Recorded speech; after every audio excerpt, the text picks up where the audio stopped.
It's the 8th of September and I'm Tom Glasson. Welcome to The Roast. Tonight, Clive Palmer wants to establish a government fund to support failing businesses. And that has inspired me to create a whole raft of bad business ideas in order to secure some of that potential funding. So, just off the top of my head, we've got Door. That's a door-to-door salesman, but only selling ludicrously expensive birds. That'll fail.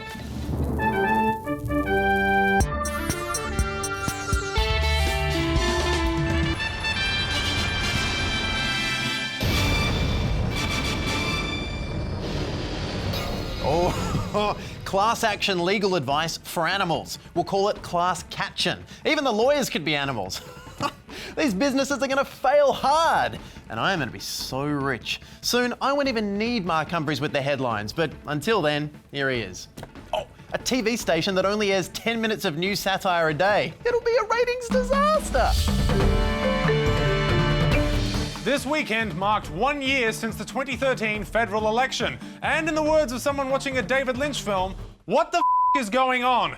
Before the election, Tony Abbott said this would be a no surprises, no excuses government. Well, I think we can all agree this is a government of no surprises. Just ask one of the knights and dames next time you're on the way to pay your $7 GP co-payment. Or the uni students who'll pay $100 grand for a degree. Or the poor people who just found out they don't actually drive a car. Don't worry, you can get a lift in a broken F-35 jet. And that's not all the government's given us this year. There's an immigration policy that didn't just stop the boats, it stopped the compassion. A climate change policy, which is more like a full-time Clean Up Australia Day that pays people less than the minimum wage, a minister for women with more women in his immediate family than in his entire cabinet, and an attorney general who wants to look at your metadata without actually being able to explain what that is.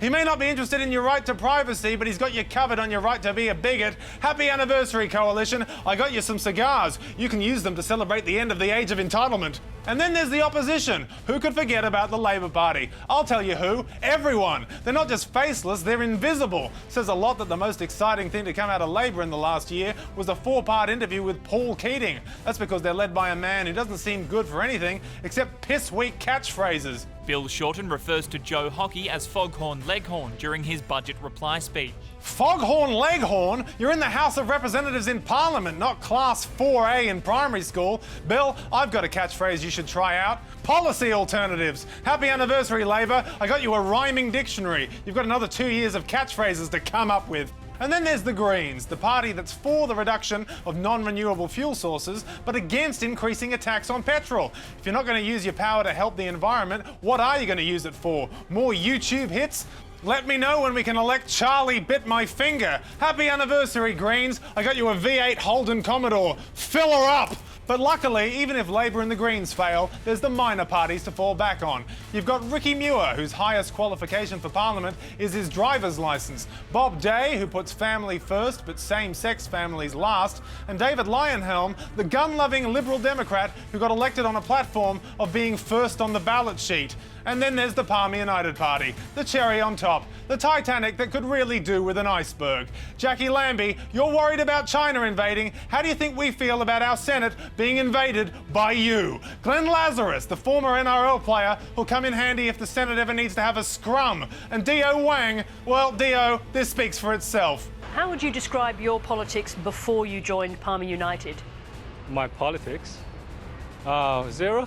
Give that man a seat in the Senate. Vote Dio Wang. I have zero politics. And of course, Clive Palmer, a cartoonist's impression of a billionaire that somehow came to life. Is anyone a greater personification of the state of Australian politics than a mining billionaire who was able to repeal 2 taxes that affected his business interests? Happy anniversary, Clive. I didn't get you anything. You've got $1 billion. Go buy your own gift. So, in case you were wondering, that's Australian politics in the last year. We've got a government of surprises held to account by an invisible opposition and a bunch of senators who couldn't negotiate themselves out of a paper bag. Can't wait for the next 2 years on Team Australia. Isn't that right, Captain? For The Roast, I'm Mark Humphries. Thank you, Mark. Pro tip to the senators, whenever I am stuck in a paper bag and need to negotiate my way out, first I beg, then I scream, then I attempt to rip the paper, then I rest and recover my strength, then I soil myself. Works most times. And apparently that's what the Palmer United Party did, because last week they convinced the coalition to consider a government fund for bailing out struggling companies. Clive Palmer, seen here struggling to be recognised as an actual politician by the electric door censors, actually floated the idea back in March next to Bob Katter, the older Blues brother who hadn't quite figured out his new transition lenses. The purpose of this bill is to establish a joint parliamentary committee to investigate establishing the Australia Fund. The Australia Fund. Now, Clive, if you want the government to support an idea like that, you've got to put it in terms the government can get behind. Yeah, I do like being part of a team I have no choice about being in. So what would the Australia Fund be? A new government bank that could issue loans to companies and assume control of a business in trouble so it could be rescued with grants and guarantees backed by taxpayers. And I'm sure Clive Palmer will get a warm response from the government for that, because they're known for their unerring support of struggling industries. So where does Labor stand on the issue? So will the Treasurer, right here, right now, rule out creating a government-owned Australia Fund or a Palmer piggy bank? Oh, I hope not. I am pro-Palmer piggy bank. Every time you put money in it, you don't have to pay the mining tax. So how did Treasurer Joe Hockey show his support for the inquiry? We believe that industry should be in the business of relying on its own enterprise. Okay, that's a concise statement of Liberal principles, but this is Parliament. Where is the petty taunting of the former government? I say to the Labor Party just one thing. Remember Rudbank. Remember Rudbank. Oh, there's the Swanee smile. The Swanee smile. Oh, Rudbank. Ah, there it is. Wait, which bank? Rudbank. So Labor slammed it, and the coalition kind of slammed it, even though they promised to look into it. But Palmer United Party Senator Glenn Lazarus stood undeterred. Both Senator O'Sullivan and I recognise the merits of an Australia Fund and look forward to working together to form and undertake the committee. Yeah, you can always rely on the prop to support the team. And what about Senator O'Sullivan? Despite his party's total rejection of the idea, he stood up and said, "I will help you, Senator Mr. Brick with Eyes." I don't think it would be successful with any government, anywhere, at any time. Well, no, not with that attitude it won't. Mr. Brick with Eyes needs to have a chat to you about teamwork. We'll be right back. Do you remember Rudbank? Was Joe Hockey saying, "Remember Rudbank," the first time you ever heard about Rudbank? What are your favourite Rudbank memories? I'm looking at you, Swanee. We'd love to hear about it at The Roast TV or hashtag Rudbank. So beyond the borderline socialist and protectionist undertones, why is the Australia Fund proposal causing so much trouble? Due to his business interests, Mr. Palmer has been accused of having a conflict of interest in calling for such a fund. Ugh, honestly, a mining billionaire votes down one mining tax and all of a sudden he's branded a conflict of interester. Sure, he wants support given to failing businesses, but there's no conflict of interest here. His mining company, Queensland Nickel, is soaring. Queensland Nickel lost an estimated $58 million in 2012 and refused to pay its carbon tax bill for more than 6 months. Soaring. Like a penguin. So how did this flightless deal come about?